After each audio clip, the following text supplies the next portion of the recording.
ఆయన సినిమా యాక్టర్తో పాటు ఖచ్చితంగా పగటి వేసగాడనే చెప్పొచ్చు. ఎందుకంటే ఇప్పటికే ఆయన రాజకీయంలోకి వచ్చినప్పటి నుంచి కూడా పగటి వేషగాన్ని మాదిరే ప్రవర్తిస్తున్నాడు. ఇండివిజువల్గా ఉన్నప్పుడు నరేంద్ర మోడీని తిడతాడు, చంద్రబాబుని తిడతాడు. ఈరోజు అదే గవర్నమెంట్లో ఎన్డీఏ కూటమిలో భాగస్వామి అయినప్పుడు చంద్రబాబుని పొగుడతాడు, నరేంద్ర మోడీని పొగుడతాడు. చంద్రబాబు నాయుడు లాంటి వ్యక్తి రాష్ట్రానికి అవసరము, నరేంద్ర మోడీ లాంటి వ్యక్తి దేశానికి అవసరం అంటాడు. కానీ నరేంద్ర మోడీ గారి గురించి నేను ఒకటే చెప్తా, ఇప్పటికే గత 11 సంవత్సరాల నుంచి కూడా దేశ ప్రధాని కూడా దేశ ప్రజలకు ఉపయోగపడిందంటూ ఏమీ లేదు. ఈరోజు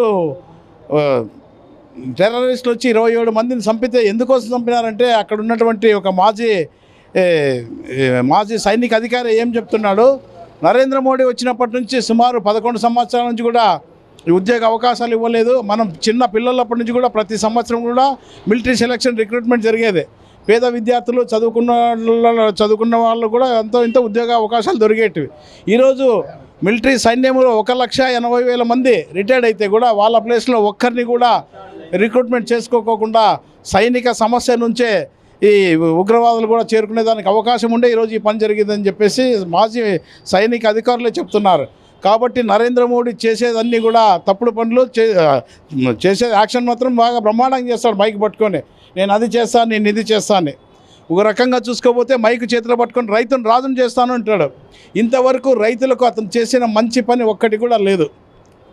ఎందుకంటే సపోజ్ ఒక ఎరువుల బస్తాలే ఉన్నాయి, ప్రతిదానికి 28% జిఎస్టీ వేసి నేను ఇన్ని వేల కోట్లు సబ్సిడీ ఇచ్చినానని చెప్తాడు. కానీ అతను ఎంత సబ్సిడీ ఇస్తే కూడా ఈరోజు ఒక ఎరువుల బస్తా 2,000 రూపాయలు నడుస్తుంది.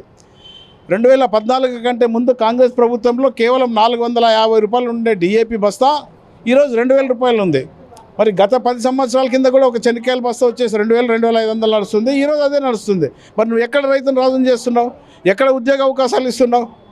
కేవలం నీవు పబ్బం గడుపుకునేదానికి దేశవ్యాప్తంగా భారతీయ జనతా పార్టీనే చేసేదాని కోసమే నువ్వు వీళ్ళందరితో కుమ్మక్కై చంద్రబాబు నాయుడుతో అయితేనే, పవన్ కళ్యాణ్ గారితో అయితేనే ఇక్కడ ఆంధ్రాకి వస్తే వాళ్ళని పక్కన కూర్చోపెట్టుకొని వాళ్ళని పొగుడుతూ ఇవన్నీ యాక్షన్ చేస్తూ పరిపాలన చేస్తుండవి తప్ప ప్రజలకు ఉపయోగపడేదంటూ ఏమీ లేదు.